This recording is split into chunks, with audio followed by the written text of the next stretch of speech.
So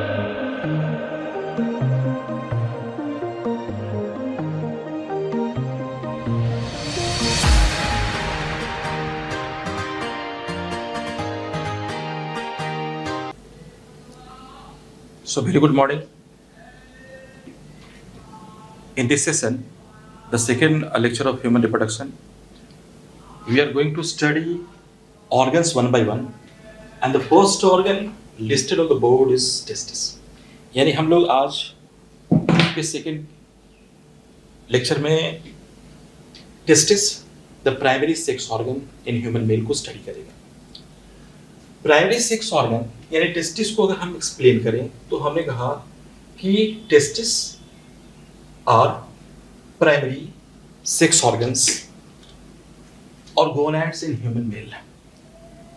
ये एक pair testis human reproductive system का प्राइमरी सेक्स ऑर्गन है. ये इन्वॉल्व है किसमें? Involve in producing gametes and secreting hormones androgens, primarily testosterone. Testosterone का काम क्या है? Testosterone controls secondary sexual characters in human mail, और इसी कैरेक्टरिस्टिक को हम लोग क्या बोलते हैं? Development of male characteristic. यानी बच्चे के जन्म के बाद मेल और फीमेल आइडेंटिकल ग्रोथ करते हैं, but after the fall of puberty male boy and girls follow changes in the different way. और ये जो चेंजेस है, मेल का अलग चेंज, फीमेल के बॉडी पर अलग चेंज, उसी चेंज को हम लोग क्या बोलते हैं? Development of secondary sexual character.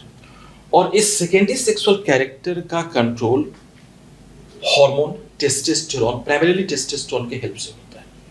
इसके बाद टेस्टोस्टेरोन का सेकेंड इंपॉर्टेंट काम क्या है? ये स्टिमुलेट करता है टेस्टिस के अंदर प्रेजेंट सेमीनेफरस ट्यूब्यूल के जर्मिनल एपिथेलियम सेल्स, स्पर्मेटोगोनिया को.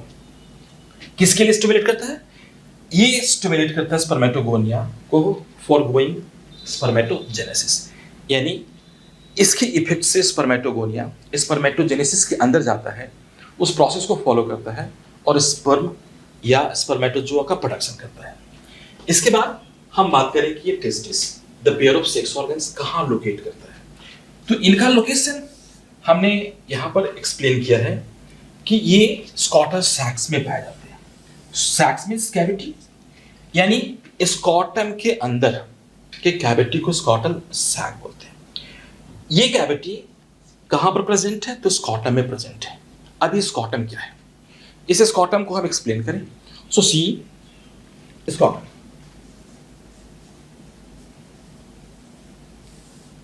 इसके बारे में पहला इंफॉर्मेशन हम लोग क्या लिखते हैं? Extra abdominal pouch. यानी एक्स्ट्रा मींस बाहर का, यानी एब्डोमेन के बाहर का एक पाउच. किसका पाउच है? सो ये पिगमेंटेड स्किन पाउच है. पिगमेंटेड स्किन पाउच यानी स्किन का पाउच है, डेंसली पिगमेंटेड है, इसलिए डार्क अपीयर करता है. साथ ही साथ इस पर प्यूबिक हेयर इसको सराउंड करते हैं. सी आगे देखें तो internally it is divided into two sacs by septum scotti.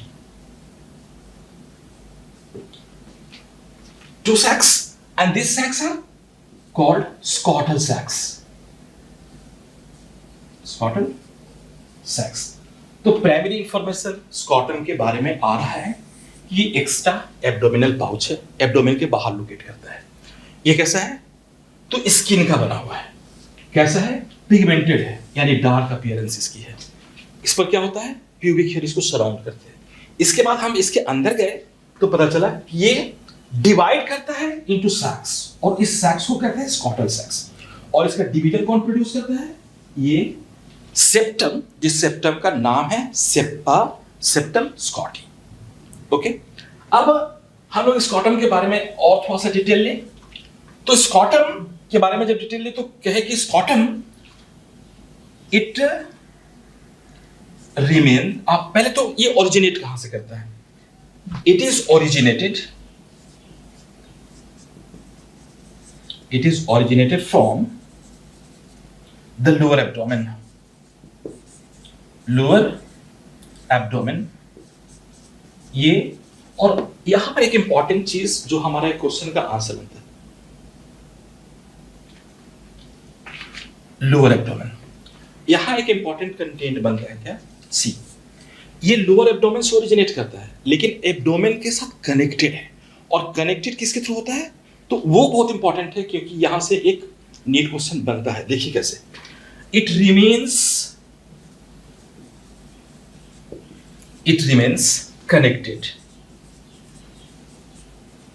connected by the abdomen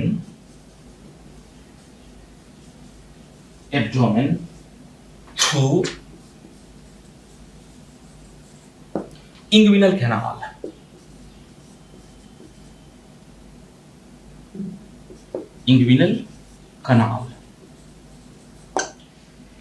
यानी इसकी ओरिजिनेशन लोअर एब्डोमेन से होती है, और लोअर एब्डोमेन से ओरिजिनेट करने के बाद ये एब्डोमेन के साथ कनेक्टेड है, लेकिन कनेक्टेड एक कैनाल के थ्रू होता है, और इस कैनाल को हम इंग्विनल कैनाल कहते हैं।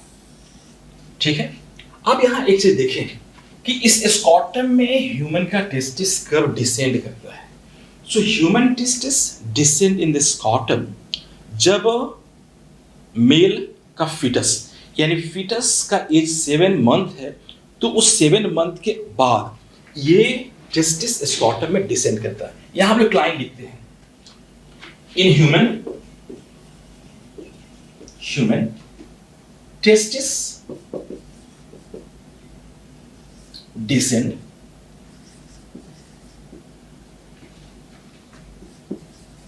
descend in the scrotum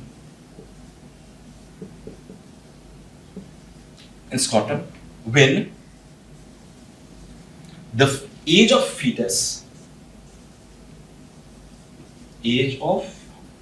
male fetus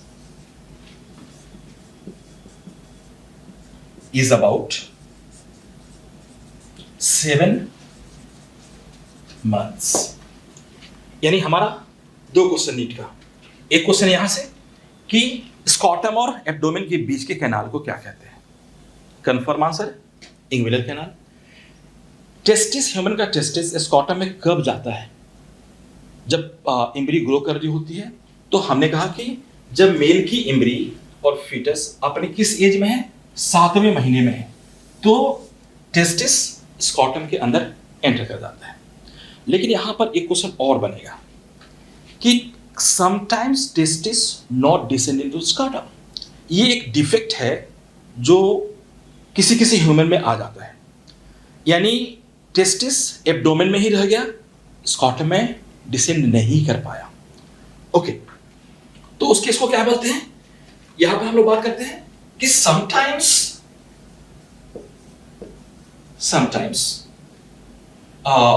testis fail to descend in the scrotum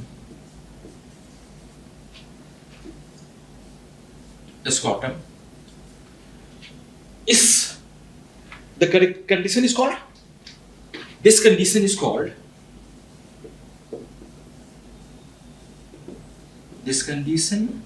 is called cryptorchidism। This is cryptorchidism। ये क्रिप्टोरकाइडिज्म, यानी हम यहां 3 क्वेश्चन एकदम शार्पली कर रहे हैं। क्या कर रहे हैं? स्कॉटम के बारे में एक बार रिव्यू देखते हैं। स्किन पाउच है, पिगमेंटेड होता है, डिवाइड होता है इनटू स्कॉटल सैक्स, किसके द्वारा? स्कॉटम सेप्टम स्कॉटी के द्वारा। इसके बाद ह्यूमन का टेस्टिस स्कॉटम में कब जाता है? जब फीटस अपने 7वें महीने में होता है। इसके बाद हमने कहा कि एक डिफॉर्मिटी भी आती है जब टेस्टिस स्कॉटम के अंदर नहीं जा पाता है। सो उस कंडीशन को हम लोग क्या बोलते हैं? क्रिप्टोरगाइडिज्म बोलते हैं। ठीक है। अब स्कॉटम का काम क्या है? तो स्कॉटम का काम क्या है? 2 to 3 degree lower temperature testis के अराउंड मेंटेन करके रखना, जो इसेंशियल है for the formation of sperm. Okay. So scrotum के बारे में इसकी फंक्शनिंग क्या है? ये टेस्टिस के around 2 to 3 degree lower temperature maintain रखता है then the normal body temperature. ये इस काम को कैसे करता है? तो इसको जरा सा समझे बात को, और यहां से भी हमारा क्वेश्चन बनेगा। यानी स्कॉटल सैक कंटेन करता है, कंसिस्ट करता है 2 तरीके का मसल, एक तो डार्टस मसल और दूसरा cremaster muscle. Okay. Dartos muscle और क्रीमास्टर मसल, ये दोनों मसल स्कॉटल सैक के पोजीशनिंग को कंट्रोल करते हैं, और by controlling the positioning of scrotal sac they help in maintaining lower temperature. क्या मतलब हुआ इसका? अगर टाइम विंटर का है, जहां पर बाहर का टेम्परेचर, सराउंडिंग टेम्परेचर काफी लो है, तो ये दोनों मसल कॉन्ट्रैक्टेड फॉर्म में है, और इनके कॉन्ट्रैक्शन के चलते स्कॉटम काफी सिकुड़ा हुआ होता है और टेस्टिस बॉडी के नजदीक होती है, और बॉडी से वो रिक्वायर्ड टेम्परेचर गेन करके अपने अराउंड ये टेम्परेचर मेंटेन करता है।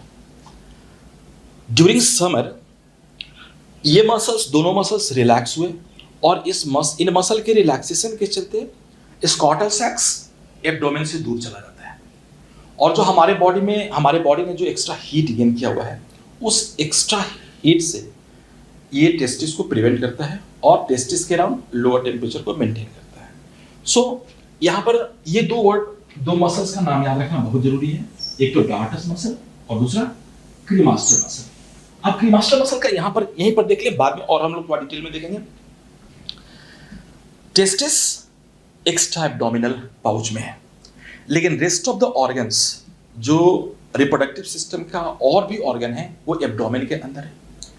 तो अब टेस्टिस का कम्युनिकेशन उन ऑर्गन से जो एब्डोमेन के अंदर है उनका कैसे होगा? तो आप देखो, स्कॉटम यानी testis communicate with the organs present in the abdomen through spermatic cord. किसके द्वारा? यानी स्पर्मेटिक कॉर्ड। ये स्पर्मेटिक कॉर्ड टेस्टिस का कम्युनिकेशन बना के रखता है किसके साथ? रेस्ट ऑफ द ऑर्गन्स जो एब्डोमेन के अंदर है। अब ये स्पर्मेटिक कॉर्ड है क्या? तो स्पर्मेटिक कॉर्ड एक कॉम्प्लेक्स है। क्या क्या इसमें होता है? तो इसमें वास डिफरेंस, जिसको हम लोग स्पर्म डक्ट कहते हैं, वास डिफरेंस टेस्टिस से बाहर निकलता है और स्कॉटम से बाहर निकलता है as a component of spermatic cord. तो वास डिफरेंस के साथ साथ और क्या क्या कंपोनेंट लगा? Vas deferens, pair of vas deferens, इसके अलावा ब्लड वेसल्स में artery and veins, nerves, and all these are surrounded by this muscle, cremaster muscle, है ना। और ये टुगेदर फॉर्म क्या करता है? Spermatic cord. So spermatic cord is a complex of vas deferens, blood vessels, artery and veins, nerves, which all are surrounded by cremaster muscle. This is called spermatic cord. तो यहाँ तक हमने testis की location का total information रखा और scrotum के बारे में पूरी डिटेल जानकारी दी। ये भी बताया कि स्कॉटम टेम्परेचर को मेंटेन कैसे रखता है around the testis, which is very essential for the production of sperm.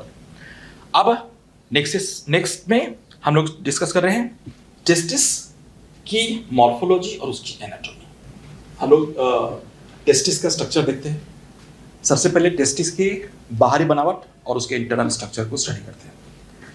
Testis की अगर मॉर्फोलॉजी देखें यानी बाहरी बनावट देखें तो ये एक सॉफ्ट ऑर्गन है जिसका कलर पिंक है और इसका शेप यूजुअली ओवल होता है। सो it is a soft Oval and pinkish organ.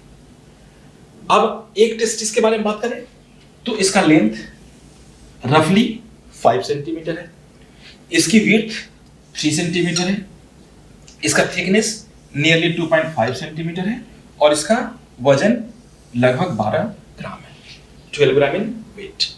ये टेस्टिस की मॉर्फोलॉजी हुई।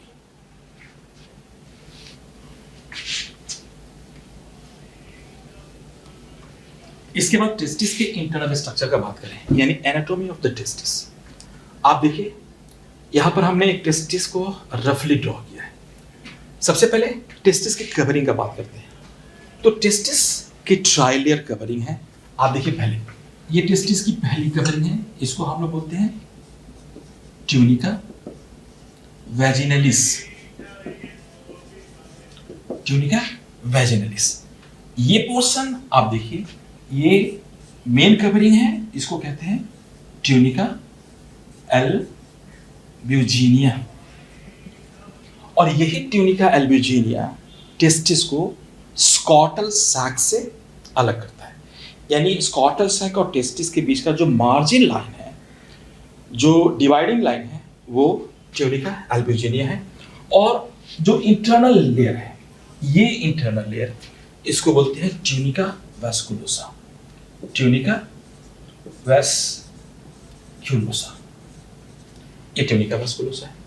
इसके बाद अब हम यहां देखें, ये जो ट्यूनिका एल्ब्यूजिनिया है वो अंदर की तरफ, यहां देखें इनफोल्ड से अंदर की तरफ फोल्ड डेवलप किया है।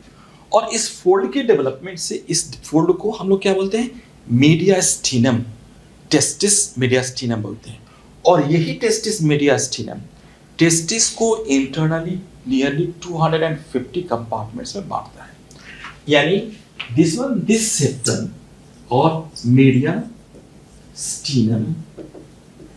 this divides testis into compartments, and these compartments are called testicular lobe. Testicular lobes. और ये एक टेस्टिस में कितने 250 each टेस्टिस, ये इसका नंबर है। अब हर टेस्टिकुलर लोब के अंदर चले। आप देख रहे हैं हर टेस्टिकुलर अंदर ट्यूब के अंदर, लोब के अंदर अल्ट्रा क्वाइल्ड ट्यूब्यूल्स है। और ये अल्ट्रा क्वाइल्ड ट्यूब्यूल्स, इसको हम लोग क्या बोलते हैं, these are called seminiferous tubule. और इन सेमिनिफेरस ट्यूब्यूल के बीच में आप देखें जो स्पेस है, ये स्पेस किसके द्वारा फिल होता है, कनेक्टिव टिश्यूज के द्वारा। यानी ये कनेक्टिव टिश्यू है, कनेक्टिव सेल्स है। और इस कनेक्टिव सेल्स को हम लोग क्या बोलते हैं, लेडिक सेल्स बोलते हैं या इंटरस्टिशियल सेल बोलते हैं, जो एंडोक्राइन नेचर का है और इन्वॉल्व होता है सिक्रीशन ऑफ हार्मोन्स में। आगे बढ़ते हैं। अब आप देखो यहां सबसे पहले बात कर लें कि एक कंपार्टमेंट में कितने सेमिनिफेरस ट्यूब्यूल रह सकते हैं।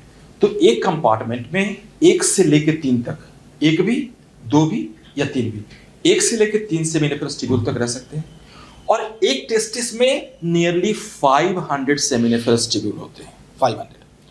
अगर हर सेमिनिफेरस ट्यूब्यूल को अनक्वाइल्ड किया जाए, so on uncoiling each seminiferous tubule is about 70 to 80 centimetre in length.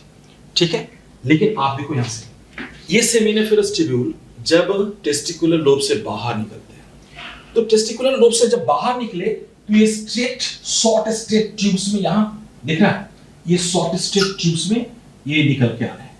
और इस शॉर्ट स्ट्रेट ट्यूब्स को क्या बोलते हैं, यानी ट्यूब्यूली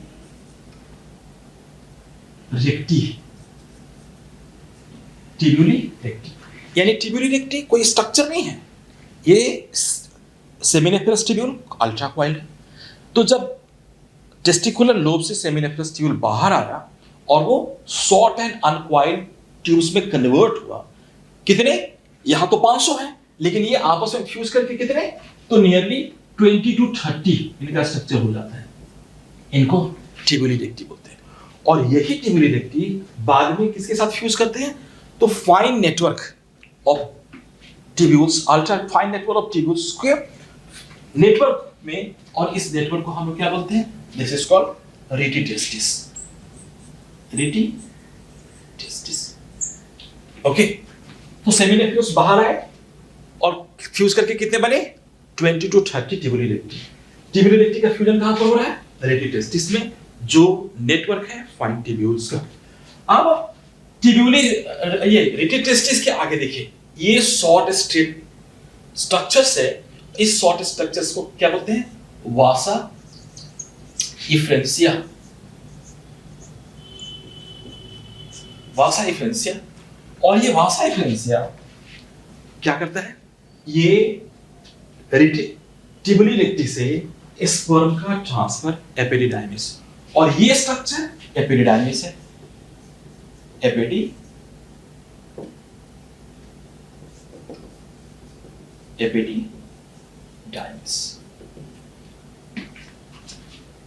यानी ये एपिडिडाइमिस अल्ट्राक्वाइड स्ट्रक्चर है।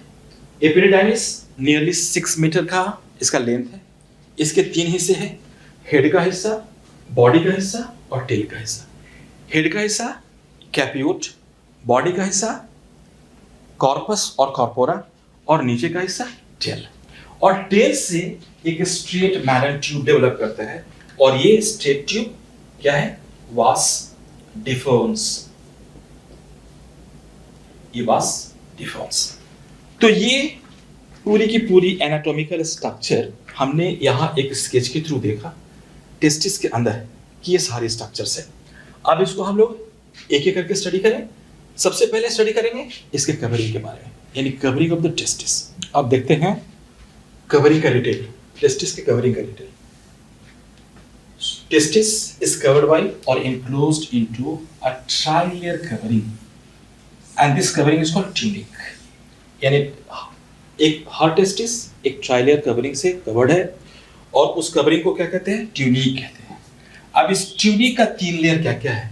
आप देखिए, पहला layer it is called tunica vaginalis. Tunica vaginalis is the outer most covering. ये आउटर मोस्ट कवरिंग है। इट इज बाइलेयर्ड, ये 2 लेयर का है, और 2 लेयर के बीच में एक सैक है। बाहर वाले लेयर को पेराइटल मेम्ब्रेन, अंदर वाले लेयर को विसेरल मेम्ब्रेन।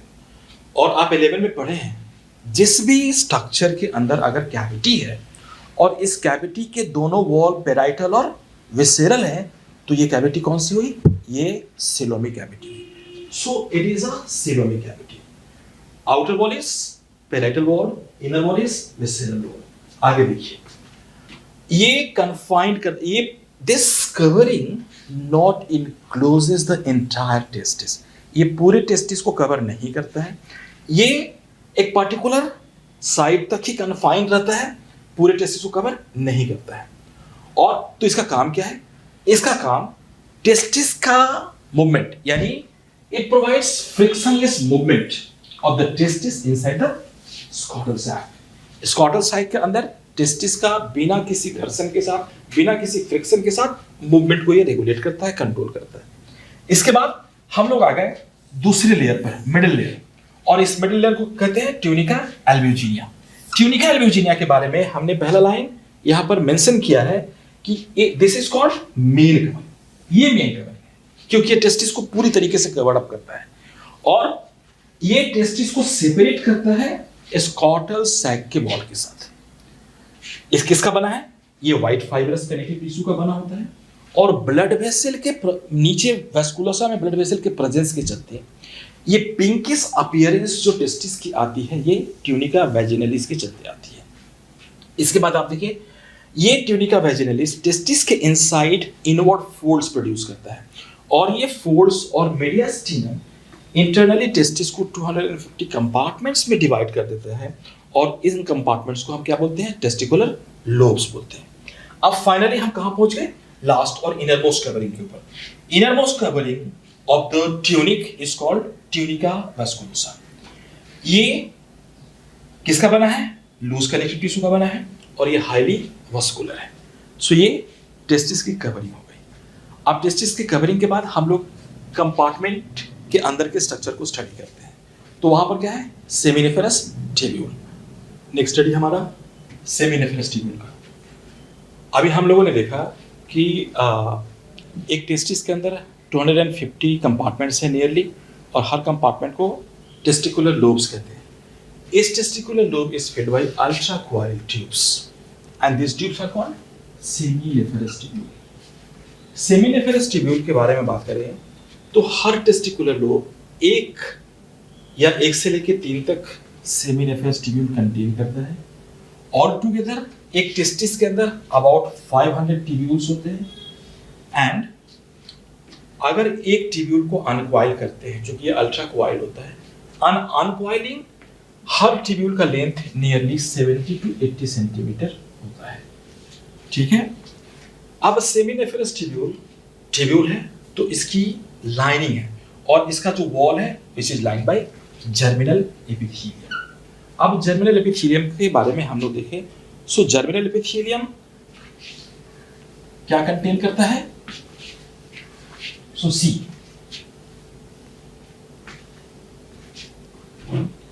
जर्मिनल एपिथेलियम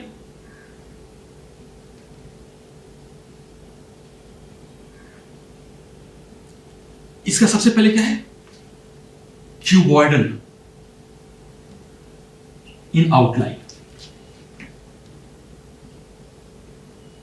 इसका आउटलाइन कैसा है? क्यूबॉइडल है। इसके बाद चूंकि एपिथेलियम है तो एपिथेलियल सेल्स है। अब इसमें कितने तरह का सेल है तो आप देखिए, कंटेन्स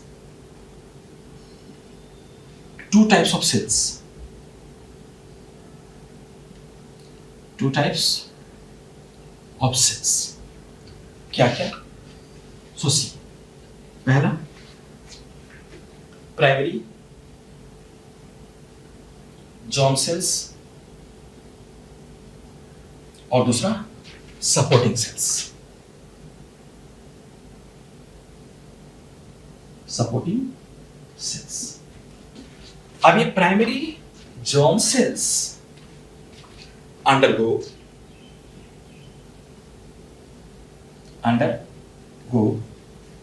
डिवीजन। कौन सा division? Mitosis.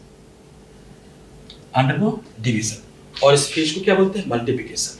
This phase is called multiplication. To form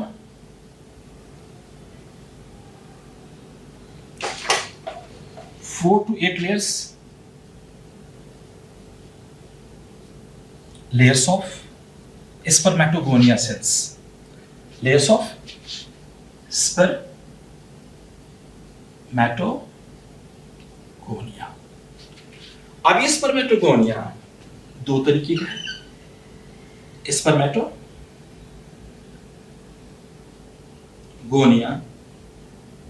A type और दूसरा स्पर्मेटोगोनिया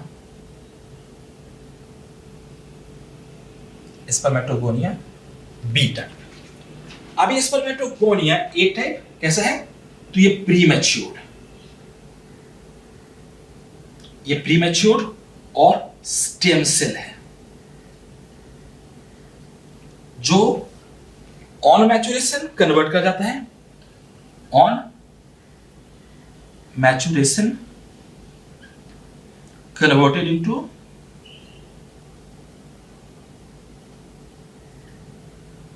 इनटू स्पर्मेटोगोनियम। और ये स्पर्मेटोगोनियम के बी के बारे में क्या कहते हैं? ये फंक्शनल जर्म सेल है जो क्या करता है? That take part in spermatogenesis.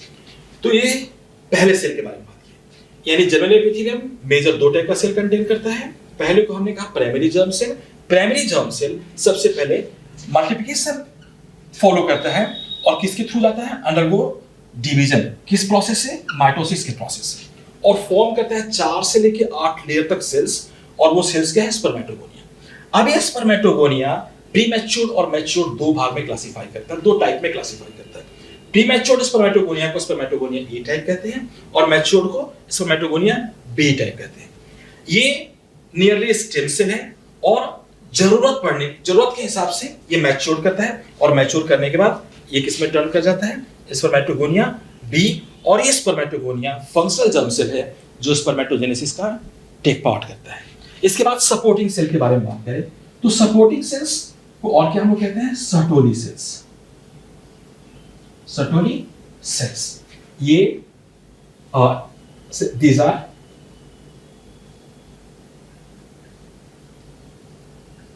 large polygonal cells,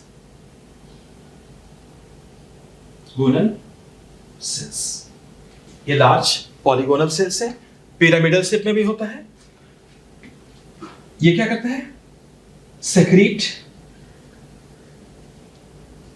दो चीज, पहला तो स्पर्मियोजेनिक फैक्टर, स्पर्मियोजेनिक फैक्टर्स। और स्पर्मियोजेनिक फैक्टर्स क्या करता है? स्पर्म के मैच्योरेशन में रोल प्ले करता है ना, play role in sperm maturation.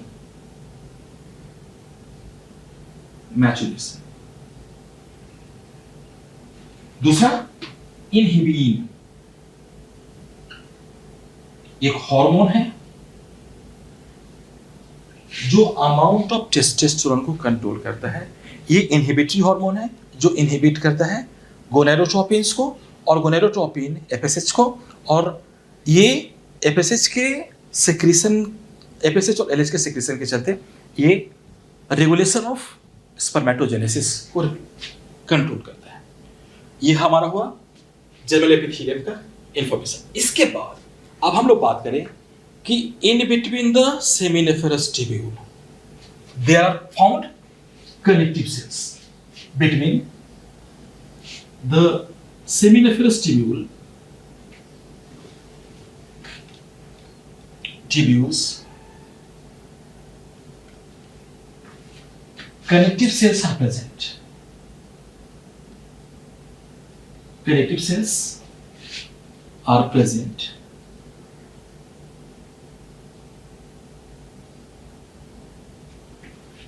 They are called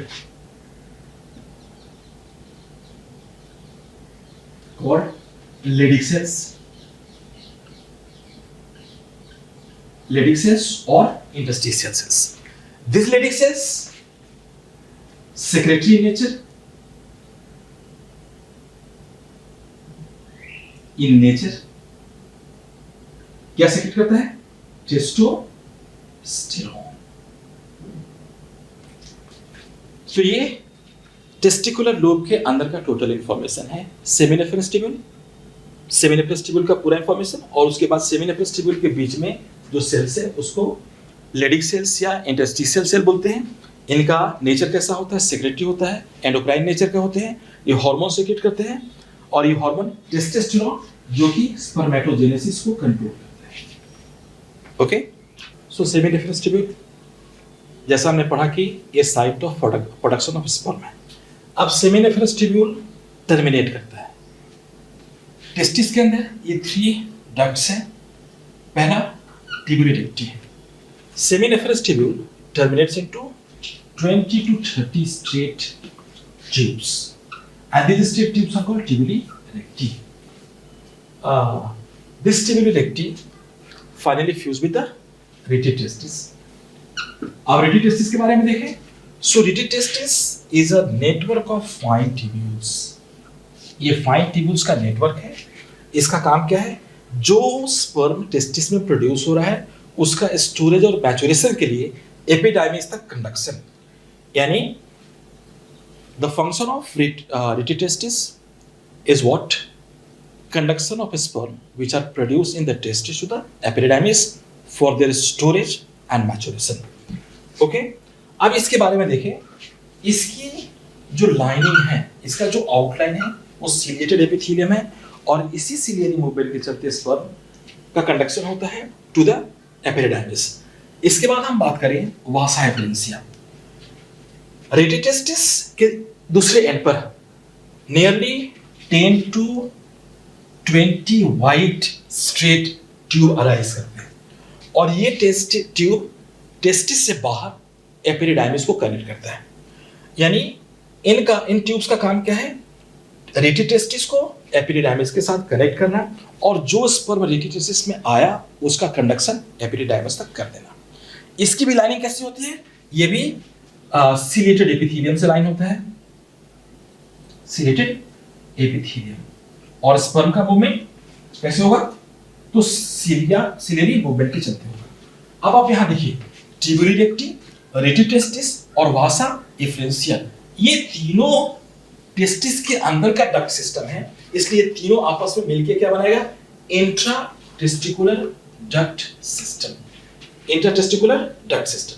इसके बाद का डक्ट सिस्टम, यानी अब टेस्टिस के अंदर की सारी स्टडी हो गई, यानी हमने टेस्टिकुलर कंपार्टमेंट्स में पढ़ लिए, हमने टेस्टिकुलर कंपार्टमेंट के अंदर सेमिनिफरस ट्यूब्यूल का स्टडी किया, इंटरस्टिशियल सेल का स्टडी किया और उसके टोटल डक्ट का स्टडी किया। अब हम टेस्टिस के बाहर का स्ट्रक्चर डक्ट करेंगे। इसमें सबसे पहले बात करेंगे एपिडिडाइमिस के बारे में बात करते हैं। तो स्टडी करते हैं एपिडिडाइमिस। सो एपिडिडाइमिस के बारे में, there one pair ultra coil duct कहां पर लोकेट करता है, found on the back side of each testis, यानी एक एपिडिडाइमिस हर टेस्टिस के, दोनों टेस्टिस के बैक साइड में लोकेट करता है और ये ऊपर से लेकर नीचे तक एक्सटेंड करता है। So each is extends from upper two the lower sides of the testis. इसके बाद आप देखिए यहाँ पर ये फॉर्मेशन इसका कैसे होता है, तो जो वासा एफरेंसिया आपस में फ्यूज करते हैं और फ्यूजन और उसके एक्सटेंशन के चलते एपिडिडाइमिस का फॉर्मेशन हुआ, यानी formation of epididymis is due to the fusion of vasa efferentia. Nearly ये 6 मीटर लंबे हैं, यानी each epididymis is about 6 metre in length और the entire length of epididymis is divided into 3 regions. Head region called capute epididymis. काम क्या करता है, storage,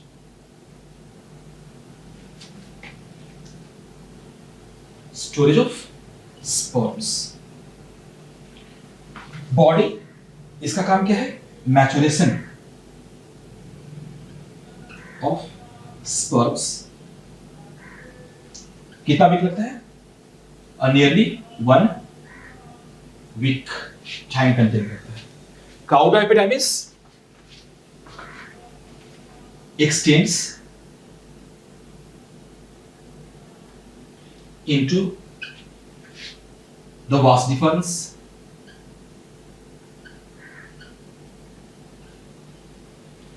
and secretion of sperm for the ejaculation, यानी ejaculation के लिए sperm का secretion।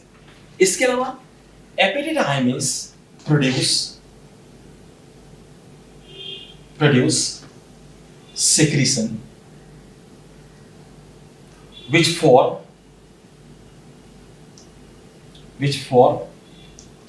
5% of the total semen,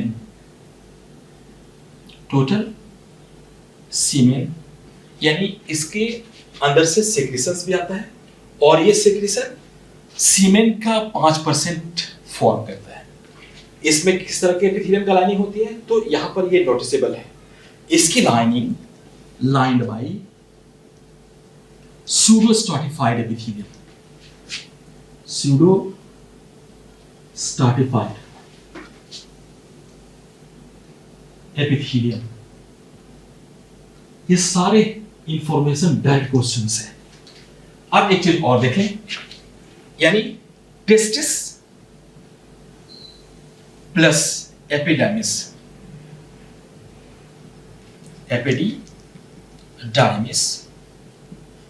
together form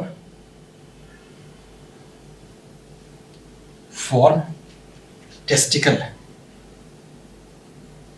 यानी testis और एपिडाइमिस को एक साथ क्या कहते हैं, टेस्टिकल कहते हैं। तो ये सारा इंफॉर्मेशन एपिडिडाइमिस तक है। अब एपिडिडाइमिस के बाद नेक्स्ट स्टडी हमारा क्या होगा, वास डिफरेंस और उसके बाद का डक्ट सिस्टम।